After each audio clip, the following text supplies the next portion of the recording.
Welcome to the nextMEDIA Digital Launchpad. So this session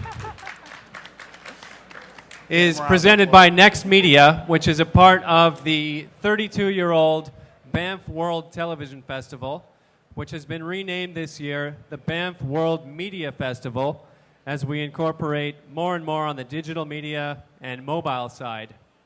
And so I'm going to introduce you to the Director of Content for Banff and nextMEDIA, Miss Amy Davies.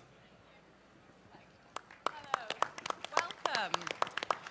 So I am delighted to be here, and I'm delighted to introduce the Digital Launchpad. Just so you all know, this is a program to find the hottest emerging digital properties, content ideas, or applications. And we have 5 finalists here today who will be presenting during this session. And the idea is that we search for these hot, fresh ideas, and we introduce them to agencies whose brands and clients are looking for exciting integration opportunities. So before me, I am delighted to have our all-star panel of judges. I have Doug Scott, President of Ogilvy Entertainment. All-star, guys, all-star.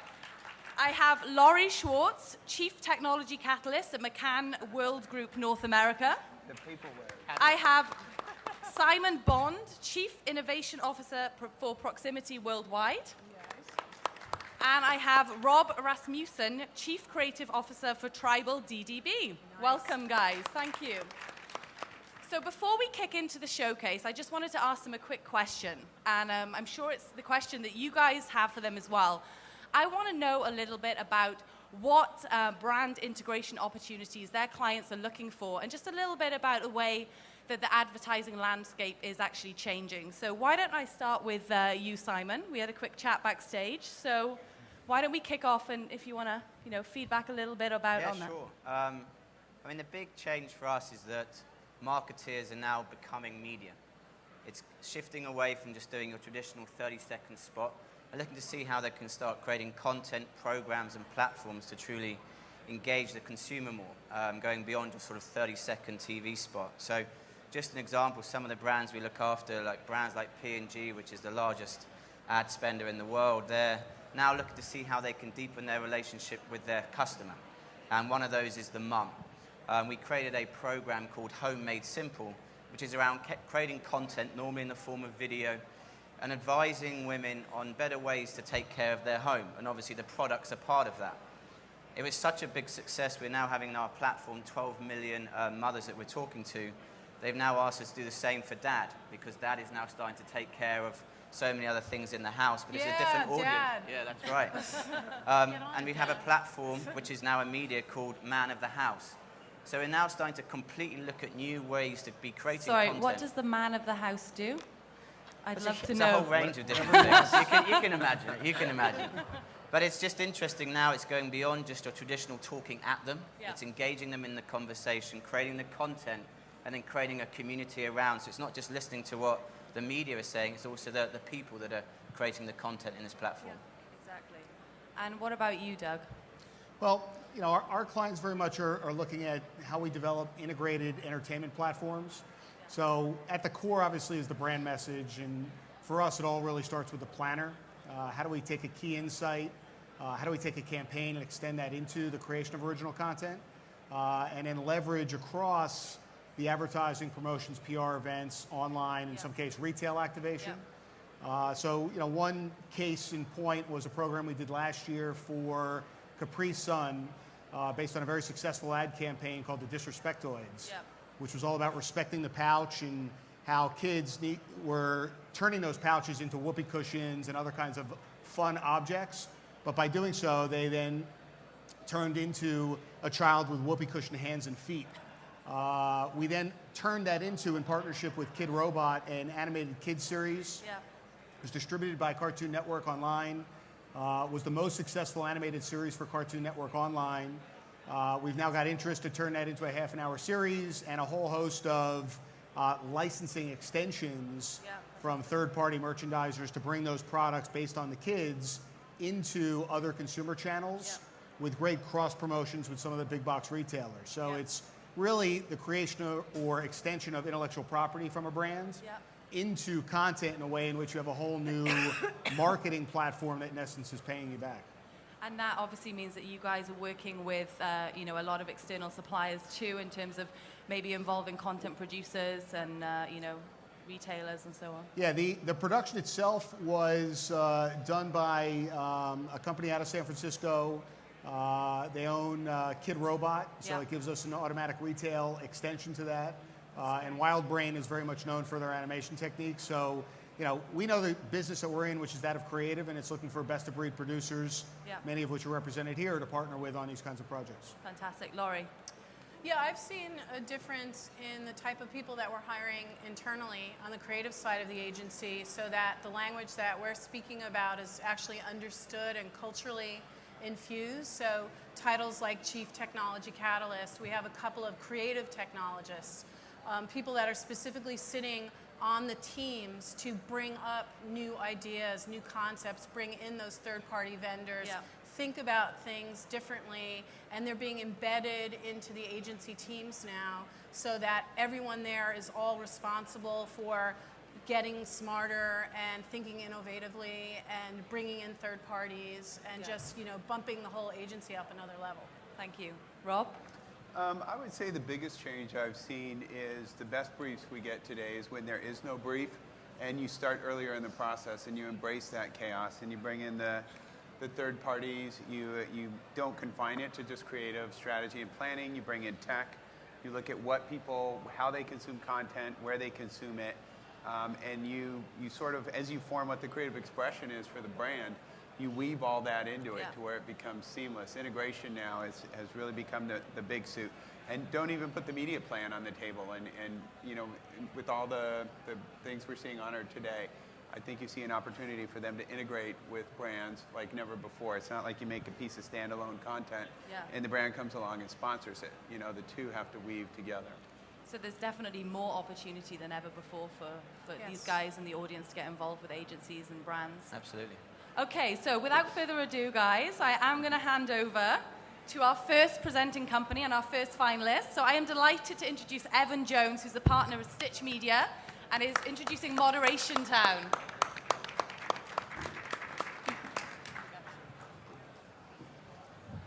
Thanks, everyone, for coming to the Digital Launchpad. As Amy said, my name's Evan Jones. I'm the owner of stitchMEDIA, and I'm pleased to present our new web series, Moderation Town. We're going to start with a wake-up call. You're here today because someone has tricked you into believing that the internet is going to be a wonderful place for all of us. Now, I'm sorry to tell you this, but you're all actually wrong, and I've got the numbers to prove it. You see, most of the web is actually garbage. 97% of all emails sent today are spam. 9 out of 10 of you have accidentally looked at pornography. And believe it or not, for every 1,000 pages accessed, there's actually a troll corrupting the internet out there. This is why the internet has moderators. There are real people right now online whose job it is to look for the worst parts of the web and to make sure that you don't have to see them. And they suffer for it. The New York Times said about moderators, they have no idea that some of the despicable and illegal images that they will see can haunt them for the rest of their lives. I've done this job myself, and it's true. When you stop flinching at donkey porn, it really starts to affect your dinner time conversations. And so this is how we came to create Moderation Town.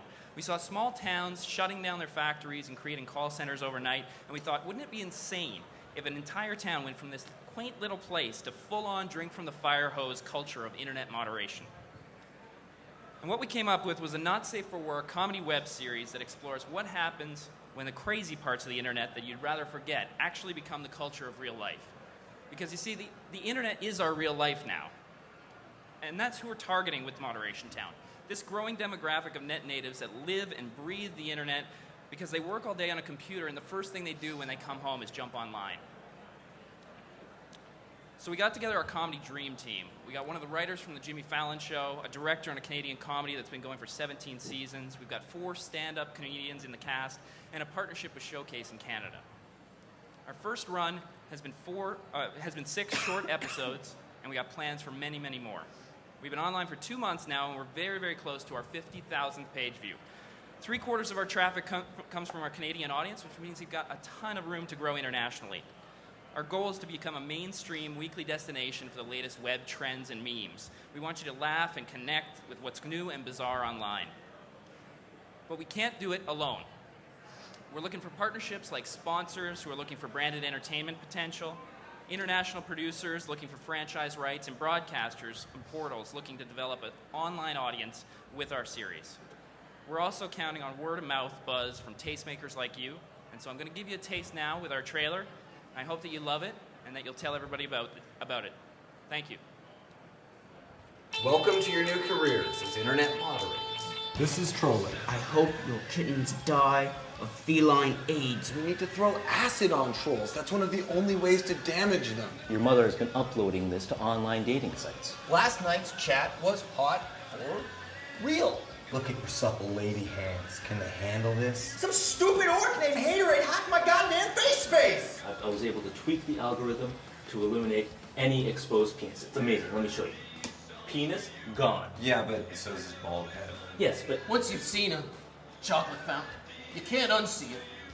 Now, I'm watching this chunky river of shit every day, Alex. You are a fascist, Bible-beating Nazi! And you're a soulless communist hippie! You have a really messed up view of social media, and I'm going to fix that. And there you are, Moderation Town. You can check it out, moderationtown.com. We've got 6 episodes up online. We've got plans already to start production on many more, and we're just looking for the right combination of people to come and approach us. So I'm going to be here all week, and I'm very excited for the opportunity to present today and to hear all of your thoughts and comments. Thank you. Thank you, Evan. Thank you. So, judges, any comments that you would like to make to Evan on his presentation? Well, one of the things I was just thinking about is a couple of years ago we saw a lot of shows being shot without meeting with sponsors or talking to sponsors to make it integrated. So one of the things I was looking at with the content is what are some of the themes, like what brands, what categories could you approach where there would be a nice marriage there so that a brand would feel comfortable, right, you know, connecting. Because it's hard after you shoot to go back and mate with the brand. Right. Right. I mean, the best in for Moderation Town is that all of the plot of the story is that these are people moderating corporate websites. And so they're always interacting with brands every day because the clients that they interact with are the ones who are saying, you know, we're just getting spammed with this, or we're getting bombed with somebody else that's doing this to us. And so it's always a fact that our heroes of the show are protecting the brands that they're interacting with. And we've actually had to create fictional brands just to be placeholders for now. But the idea is that we're growing as the town expands and all of this business starts to boom. And more clients come on, and we're hoping that those will be real clients. We've landed one sponsor already, which is a moderation company, which is a specific niche. But we're looking for, you know, more mainstream stuff to bring in. I mean, I think one of the things also is the relevancy, which is absolutely key. You can't just force a brand in there, but also think about distribution. Yep. And I was just reading on the plane coming over, actually, that Best Buy. So Best Buy is a perfect fit. They've just launched their own network. So it's called Best Buy On. Really? So you would then be inside all of the 1,100 stores. It's relevant to their Geek Squad, which is their blue shirts. Yeah. But also they have distribution through their 145,000 screens in store. Then there's also the online element, there's the mobile element. Right. So it could be, you know, there's the relevancy there and also the potential in the distribution. So it could be worthwhile speaking to Best Buy. That sounds like a great idea. I will follow up with you afterwards.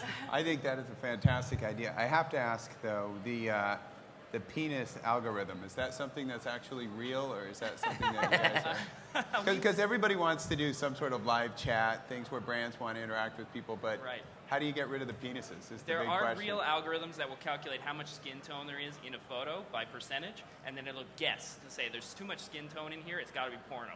And so there are things like that go on. But, you know, we play around, and you'll see in some of the episodes that things like the Washington Monument get bleeped out of the content. And there's all these sort of phallic symbols that get pulled out, and that's a part of the comedy. Great. In terms of the Moderation Town brand, have you given any thought to how to really extend that out, whether any of these people can actually go to IT departments and talk to them about how they moderate their own corporate department, and subsequently you're marketing the series through your own characters, a la, sort of a blended reality scripted format? This is why the sponsorship that we've got already makes such perfect sense. ICUC Moderation Services does this for big clients, and they're using this web series as a toehold to say, this is why you need moderation, because we're showing the funny parts where the trolls come in and decimate your brand. But then they can come in and be the cleanup crew, and they're offering a real service that we're showing in the show. And so that's the way that they're reaching out, and they're using us as that promotional wedge for them. Okay, I'm very conscious of time, but thank you, Evan. We have to move on to Joan Prowse. Thank you. Thank you. So our next presenter is Joan Prowse, who's the director of Green Heroes TV. Joan, over to you. Hello, everyone. I'm so happy to be here today, and thanks for listening to about Green Heroes. Green Heroes is a web TV crossover that we created, and what we're doing with Green Heroes is we're creating a brand, and we're also building a movement to address one of the most important issues facing the planet right now, which is the global environmental crisis. We find that people really want to get involved, and what Green Heroes offers brands is the ability for people to get involved. So I just want to roll the tape now. We're in production, we've been on air, and we've got a web channel up live. I'm just going to show you a bit of it now.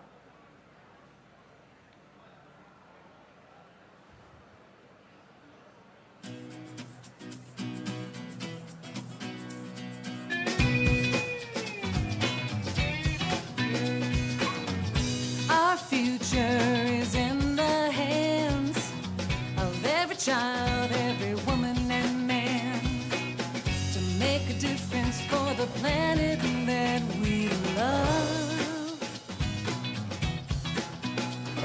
Tomorrow isn't soon enough. Here's an oxymoron for you, a tree-hugging race car driver. Not every community has, you know, a rock and roller. I can raise money, but that's what it takes.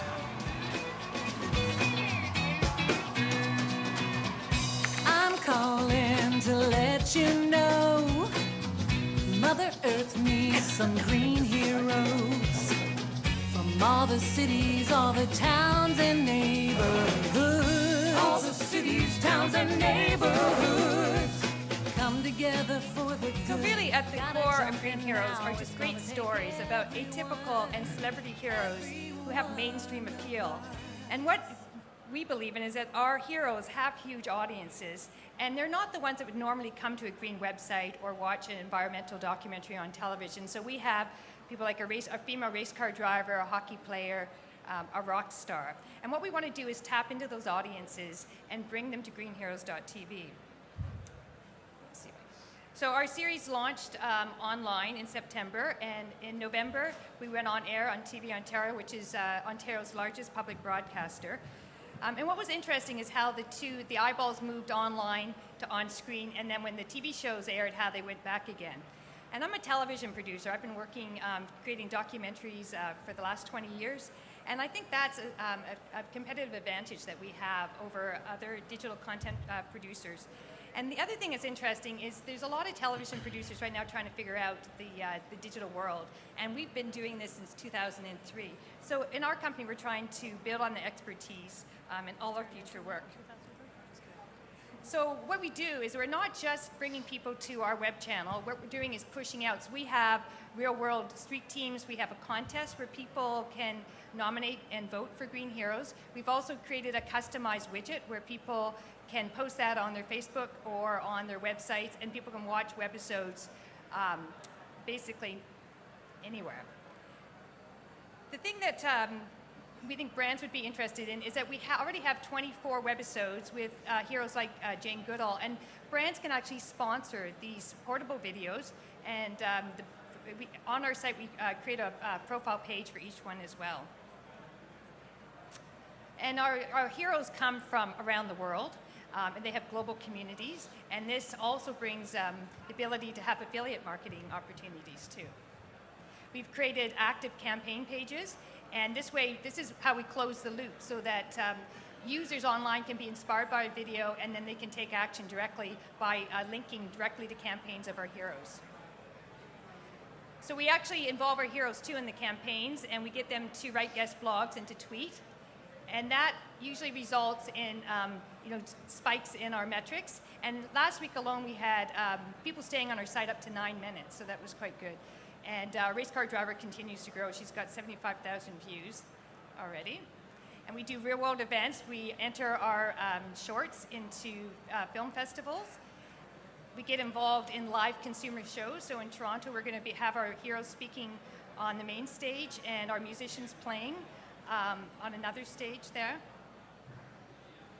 And we can basically, whatever the target is, because we have so many heroes already, we can appeal to a number of different demographics and on a variety of different platforms. So we've already produced 6 half hours and 24 webisodes, and our broadcaster TVO has already commissioned 7 more. And so that means 28 more webisodes and 28 more heroes. Thank you. Thank you for that very loud applause, guys. I think I'm deaf now. Thank you, Joan, as well. We do have to stop you at 5 minutes. Okay. Guys, any feedback for Joan? Yeah, I mean, I think what brands like to do is shape behaviors. I think what's great is that you've tapped into a huge insight that people basically wanting to do things to help save the planet. But it's very much still talking at consumers. One of the things I think you've got a huge opportunity is to create action and to create a movement. Inspire people to go out there and actually start doing an act for good and then basically uploading it onto Facebook or whatever to drive the conversation. And you can also get a brand involved with that. So for example, for GE, we've created a program called Eco Imagination, which is all about doing things that are good for the environment. But what we did is we went out to find these key bloggers, people out there on Facebook. They created 3-minute videos to inspire and influence their people to drive and do an act. And then we actually gave them the platform for them to upload the act that they'd done. So rather than just talking at a certain audience, it was the consumers, after they'd done the act, that are spreading it out there. And I think that's the next opportunity for you, is to really see how you can drive that consumer interaction and engagement to a wider audience to create a movement. Yeah, we have a community engagement team that actually pushes out through the social networks. And the number one place how people come to Green Heroes is through greenheroes.tv. So our marketing is working. Are they uploading content of them doing an act? They are? Pardon me? They're uploading content. Are they uploading content of them doing something? Yeah, like we have on our homepage, we have a street team where there's videos where they can upload. No, the consumer. Yeah, I think if you can make green cool, like it seems you're making green cool to that teen tween demographic. I kept thinking education, like I kept thinking education training packets, or if you got embedded as a brand into schools and in that demographic, then I think a lot of our brands would be all over that, because you'd be the easy way to be cool with green. You know what I mean? I think I'd build on what you said too, is as you look at partners and brands to invest, brands are always trying to create branded utilities now, and they should. People want a reason to dig in. And this seems like a really good place where you've already said you're attracting people, you're getting people to engage on these causes. We know they're passionate about them. If the brand were to come along and create whatever the utility was and put money behind trying to make actual change happen, going to what you said, then I think it becomes big. Because I think like right now you've begun a conversation, but my first question was, if they stay for 9 minutes, what are they going to see when they come back? And if their passion point is around a race car driver, would that link up with animals and everything else? Or are they waiting for the next race car driver? So I think to get them and keep them engaged, I would give them the tools through whatever your brand partnership is to affect change. Okay, thank you guys. And I'm going to move on to our next finalist. Thank you, Joan. Next one is Adam Spar, CEO, TAP 11. Adam, welcome. Hi, thank you. I am Adam Zamar, CEO of TAP 11. What we do is, our vision is to be the omniture of the social web. If you look out at the social networks, we interviewed over 100 major brands and media companies, and uniformly they said that they saw social networks as the most important new marketing channel. At the same time, they said the biggest unmet need they had was any sort of integrated platform. And on that, what they wanted was an analytics platform that allowed them to do, in essence, 3 key things. First was listening, so the ability to see who are the influential people that are talking about their brand. What are they saying? Is that discussion positive or negative? The second is engage. Some of the listening platforms, you can listen, but you can't immediately engage. And in the real-time world, it's all about a 2-way communication, not one way. So the ability to engage with a picture, a video, a link, and have that not just go to Twitter, but to Facebook, or any social network. And finally, probably most importantly, the ability to measure impact. So the ability to actually see, once you actually post one of those updates, what's happening, what are people saying, how many times was that link clicked, how many times was it shared, what was the impact of that video. If you look at us, a little bit about us, Twitter selected us as a top 6 app at Chirp out of thousands of companies. The most important thing from that is we got full access to the Twitter fire hose, so we pull in 90 million tweets every day so that we can have comprehensive view of what folks are saying about your brand. We've had over 500 major brands and media companies, from top studios to the #1 search engine to major music labels. And the key thing that all of these different verticals have all looked for across the board is really getting deep, actionable analytics. And the team has a strong enterprise background. You just look at it, this is showing an example where an investment bank basically mentioned the fact that they were going to raise executive comp. Folks could see in real time. It's too big anyway. Adam, sorry, you'll have to stay with the mic. Oh, sorry. They could see that there was a spike in terms of their number of mentions. They could also then instantly, if you look down, see the tweets that were actually causing those mentions. They could sort those tweets and find who the most influential people were, and then they could start instantly starting to react back so that they could get on top of the story as opposed to being behind the story. They could also look at things like competitive share of voice. They could look at how many times they were being mentioned versus their competitors to see how that was tracking and who the most influential people were that were driving each of those conversations. And let's say they weren't at their desk, they were on mobile, so they could also track across different types of mobile devices that same thing. So especially if you're an agency or PR company, or you're a VP of a major brand, having that kind of peace of mind that you can see when there's a spike in your conversation is really important. You could then engage. So with our multimedia CMS, they could post any type of update, picture, video, text, link, share it just to Twitter or share it everywhere. This shows, kind of going everywhere, even though most marketers would probably go to just one channel. And then they could see the engagement. So they could see for any given update they pushed across the social ecosystem, how many times was it viewed, how many times, how viral was it? Retweeted is the word that they use in Twitter. What was the update that had the most impact, least impact, et cetera.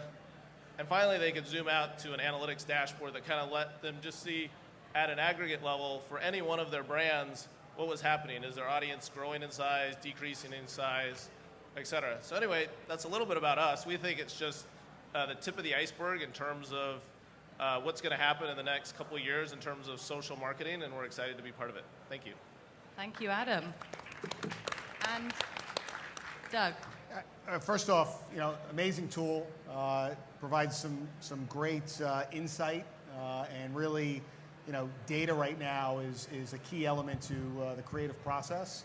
I think it's a little challenging from a brand partnership standpoint, from a business to consumer perspective. I see a lot of brands, agencies, PR agencies, as you mentioned, being able to use that tool. I think there's a tremendous opportunity in programming for producers to really see where the buzz is around certain characters. So as the writer's room continues to evolve a character arc or a story arc, that can be fed back in to see what the audience is really interested in. So a whole room of opportunity here. But outside of a service model on a per seat basis or a monthly fee, I'm not sure where there's a brand integration or sponsorship, product placement opportunity across this kind of application. Yeah, I think you bring up, two really important points. The first one is we're actually starting to get a number of media companies that are having their editing teams that are the ones that are doing the publishing and the communication, as you mentioned. Yep. And then having their marketing teams have the analytic tools. And, kind of bifurcating that world so one side can do what they're good at, the other team can do what they're good at. In terms of business model, you're exactly right. It's a monthly SaaS-based subscription model. That really is kind of what drives the model, less so than sort of a sponsorship. Got it. And can you white label this as well? Yeah, so this is 100% white labelable, both in terms of the dashboard itself. We have full APIs, so for one of our big major studio clients, they pull in all the data so that they can put it in their own dashboards.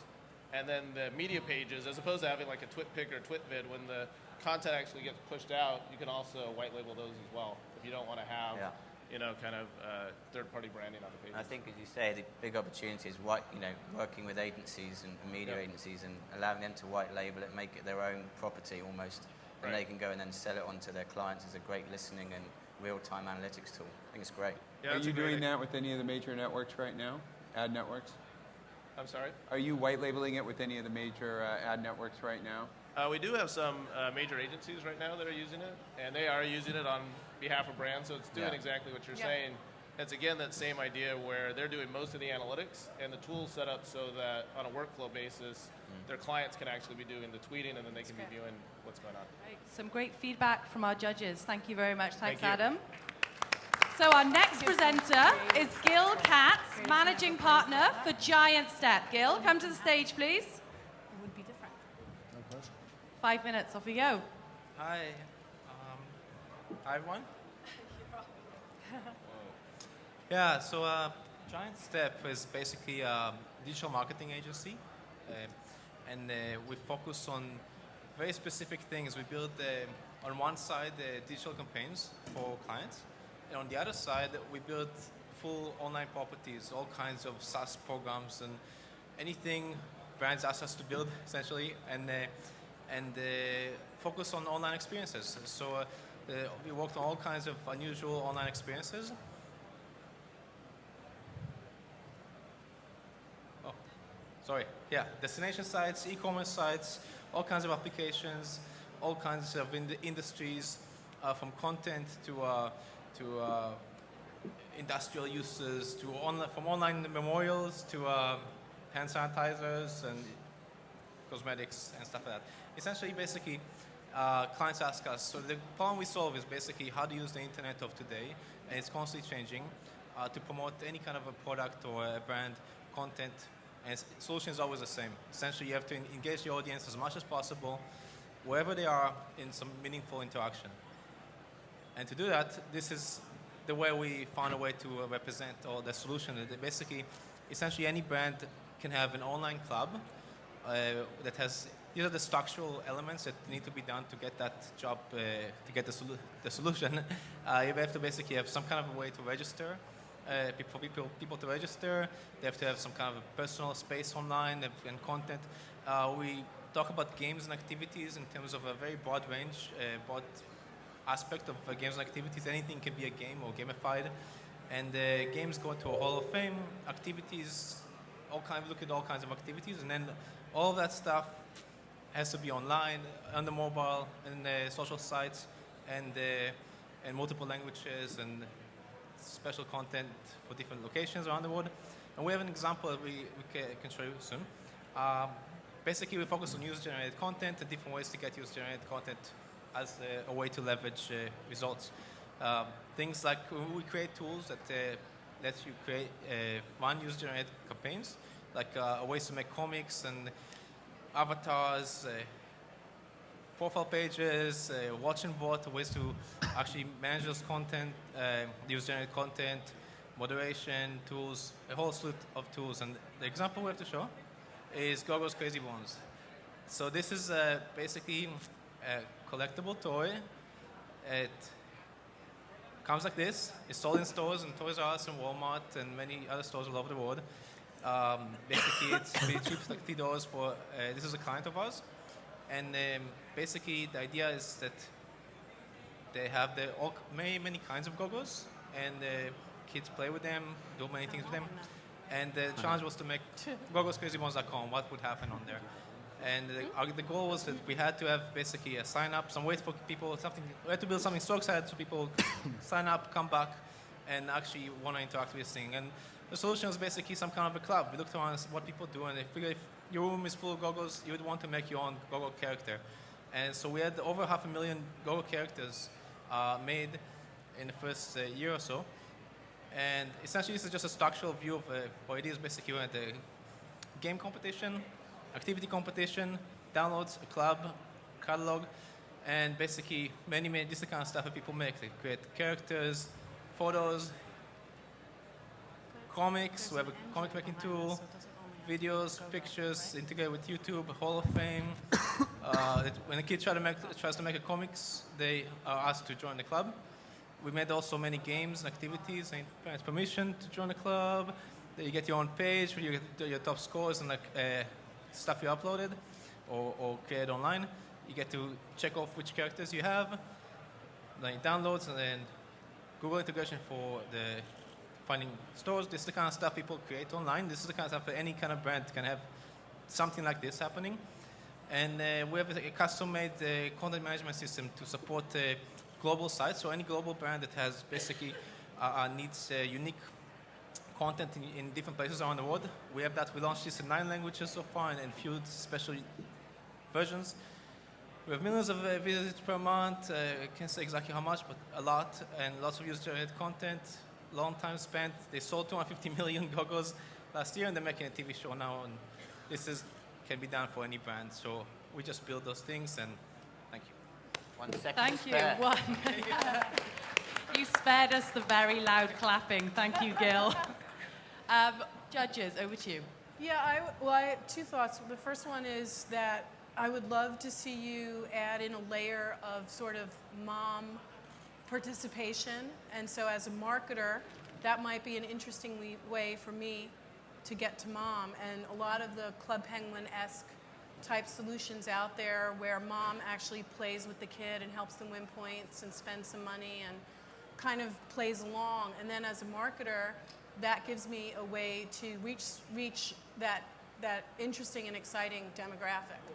We thought about that. Actually, there's lots of things in the works. Basically, with this particular, we do work for clients, so it's a lot of negotiation with everybody. But basically, the idea is for the moms, for example, is having family competitions. So the families can sign up, and every person in the family can actually compete in a closed system within that. Yeah, I like that. And and also the schools, local, regional, national, international. Right now, it's just one competition for the whole thing, but it could be on all those levels. Yeah. And for different bands also. The other thing I was just going to say really quickly is I think also when you talk about this, there's some interesting CRM, some relationship management stuff in here. And if you use marketer language when you're presenting to marketers, they might open up more. Because in the beginning of your presentation, I was thinking, oh, this is a consumer relationship management program. But then I got lost in the game. And I'm just saying, I think if you kept some of the language to the people that you're selling, that might help. That's just. And I also think there's a huge opportunity from a promotional perspective. You could take all this stuff fully baked to Kellogg's and do something with a kids cereal, or you could go and do like something with a McDonald's and a Happy Meal, or because you've got all the content. It's just about tying up, doing some promotion thing that would give you scale. Yeah, it could be anything, and actually the goggles are Happy Meals in some countries right now, and yeah, so we're very excited about doing that. We figure that's sort of like the full scale of what can be done. There's a few other things missing, obviously, but in theory, at least, we figure that even if there's just a minimum, super simple version of all this stuff integrated for any brand, that's more than they usually it's have packaged today. beautifully. Yeah. And a lot of times brands focus on making a huge mobile app, for example, instead of having, they still don't have a club yet, and stuff like that. So the results were very impressive at the end. One of the things that I missed, and maybe I just missed it, the story behind each of those characters. It seemed like there's an enormous amount of characters that you have and the ability to customize. But from a brand's perspective, bringing that story forward, so whether it's in a cereal box and there's a story behind the character or an alignment with a Burger King or a McDonald's, what do those characters represent? And even more so, how does then a brand's character in your world fit within the backstory of those characters to where, as any toy company will tell you, storytelling really drives role-playing for a kid, and what is that role-play interaction that's taking place with that backstory? For the goggles side, basically, because we're just the interactive developer, but the goggles, basically, the idea is that they came up with a few series of about 100 characters for each one, or 80 characters each one, and there's now hundreds of characters. And the idea initially was to have nothing at all, so it's pure imagination. People will just invent whatever they want, but there's some description for each character. And now they're just finally getting to a stage where they're making a cartoon, they're in the process of making a cartoon, and then they'll solidify the characters. Meanwhile, they're launching all kinds of different unique versions, and there's just like maybe 1,000 characters so far. Thank you, Gil. I'm going to have to stop you there. Thank you. Let's do a clap. I'm going to welcome Boyd Sharp to the stage, who's the producer of Hemming House Pictures, and he is showcasing Cubicle to the Cage. Hemming's House Pictures is an award-winning production studio in Atlantic Canada. We've produced content for Italy's RAI network, Europe Extreme Network, CBC, CTV, Rush HD, the Fight Network. And we recently formed a partnership with Portfolio Entertainment out of Toronto. And they're executive producing our latest project, which is Cubicle to the Cage. Cubicle to the Cage, at its core, is a journey of transformation and self-discovery. 12 office workers will be yanked from their cubicles and thrown kicking and screaming into the violent, intense, and extreme world of professional mixed martial arts. They will be guided by a team of world-class trainers, headed by Peter Martell, Henzo Gracie disciple, and a 15-year veteran trainer. Those who rise to the top will be given an opportunity to fight in their first sanctioned mixed martial arts fight. But at the end of the day, the question is not whether they will win or will they lose. The question is, as a result of this journey, who will they have become? Let's take a quick look at my journey from the cubicle to the cage. My name is Boyd Sharp. I'm 39 years old. I'm an IT guy. I work in an office all day, and I am in the biggest rut. I need a reason to get out of bed in the morning, and these days, other than my kids, I don't have it. I heard about this Cubicle to the Cage project. The moment that I heard about it, I said, I have to do this. That cardio workout, within 3 minutes, I was puking in a bucket just off the mat, but I wouldn't quit. I mean, I dragged myself back out there, and I guess Peter saw something he liked because I got called back.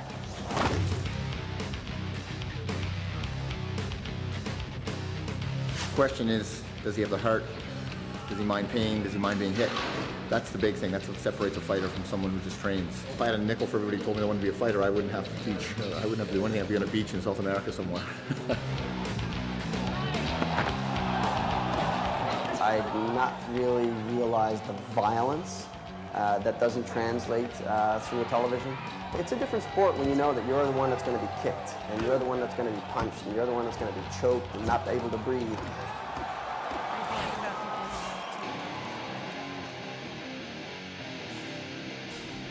Guys, remember, when you're running around up top, I can still see you. Don't dawdle. You're making your partner down here suffer all the more.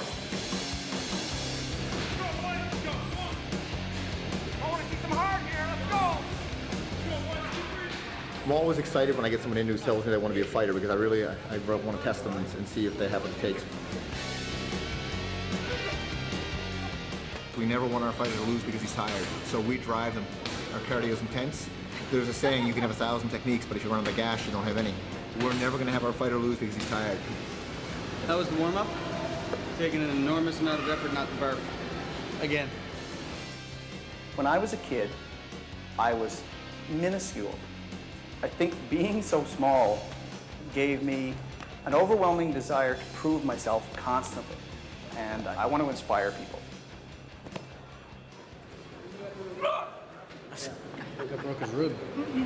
Something popped. The first training night was 2.5 hours that I will never forget. I had a broken rib. I had a subluxated rib in my back, another bruised rib. I got punched in the jaw so hard I couldn't touch my back teeth together. I mean, I was a mess. And that was one night of training. I don't know how the hell I'm going to do this. I was happy when I punched him in the face. I could see almost a look of anger. You know, he was like, you know, he wanted to come back at me. And that's what you want to see. That's that little spark that makes the difference between someone who's going to be a fighter and someone who doesn't have a hope. When I told people that I was going to do this, they said, A, you're nuts, and B, can I come too?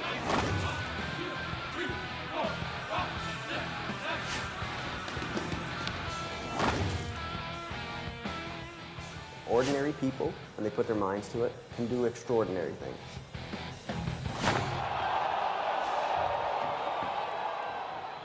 Not everybody is going to find nirvana on a yoga mat.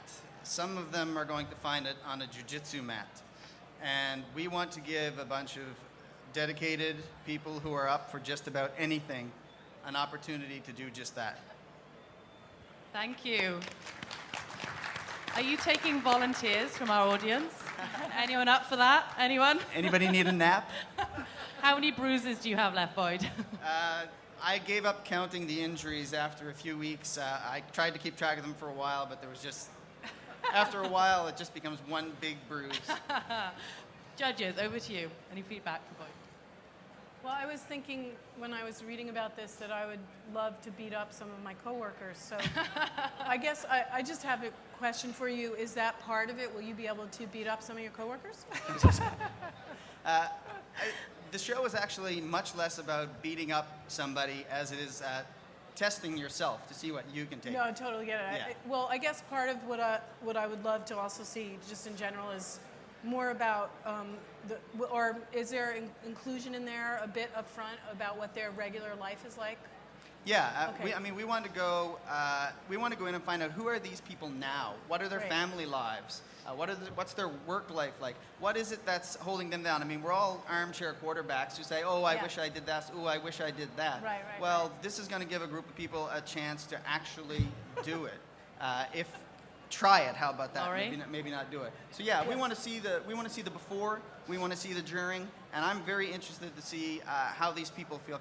Not to take your question too long, but I've been working for 5 years now doing video content with cancer survivors, and I found out very early on when I started working with them that there are no average people that get cancer. When people get cancer, when they come up against that challenge, they grow to meet the challenge. And I think giving people an opportunity to step out of their offices, out of their cubicles, and take on a challenge like this is going to give an opportunity to grow physically, emotionally, spiritually. And I think the story side of things is fantastic around it. And I think the brands that have training built into their DNA, it would make a perfect match. So I don't know how you're doing your registration or finding these people, like going to an Equinox being a sponsor of it, or Under Armour, the training you get. Yeah. And I think that you taking this to them before it's actually produced, they'd be very interested to do it because they could give it scale. Yeah, and another thing that I would like to do is to certainly have a strong online presence and probably an app type presence where other people, because as the concept creator, I really believe that this can engage, entertain, and inspire people. Yeah. And I would like to see people who are watching the show say, hell, if this guy can do it, I can do it too. Download the app and follow their own training, their own nutrition program. I've had people, since we held the tryouts for this, emailing me weekly saying, thank you for what you introduced me to. I'm smoke-free for the first time in my life. I've lost 100 pounds since I tried out for the show. It's just, it really can make a change. Can I get in one question before? Were you already ahead of me? No, go ahead. One brand that we have in our portfolio would be Reebok, who's since joined up with CrossFit. Yeah. And kind of changing their DNA and how they act. And my They question, just sponsored Chuck Liddell as well, one of the biggest in the game, yeah. So my question would be to you is the difference between MMA and wrestling is that the majority of those fans never get up off the couch. So it's kind of like you're taking that spirit and evolving it into action. So would you really be able to activate the masses? Is your structure, could it go as broad to say 50, 80,000 people would get involved with it? Yeah, I mean, I would love to see that. I mean, it's the hottest sport, it's the fastest growing sport, and there's something very, very basic about it. It's two people in a cage, there's no equipment, there's no ball, there's no bat, but the training that's involved requires an enormous commitment. So I think we would have to do a very good job of inspiring people to see 50, 60,000 people take part, but it would certainly be a lofty goal. Okay, Thank you. and thank you, Boyd. Now, you guys have all watched each of the presentations. Our judges are going to confer behind me very quickly. Judges confer.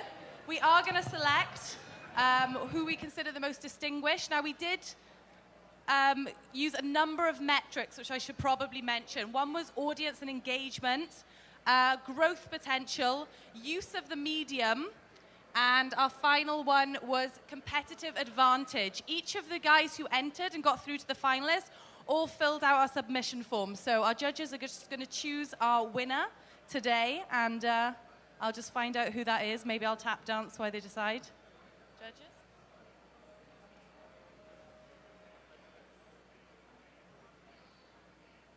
They just need a few more moments before we make the big announcement. And remember that this competition, we run it annually throughout the year. So if anyone in the audience actually wants to enter, you've got a hot emerging property, you've got a new app that you're developing that you want to look for brand partnerships, enter it. We will open those submissions again during the Banff World Media Festival, which takes place in June.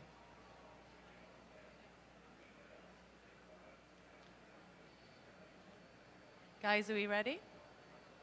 So how are you? Are you ready? Doug, do you want to make it? No, go on. Tell me.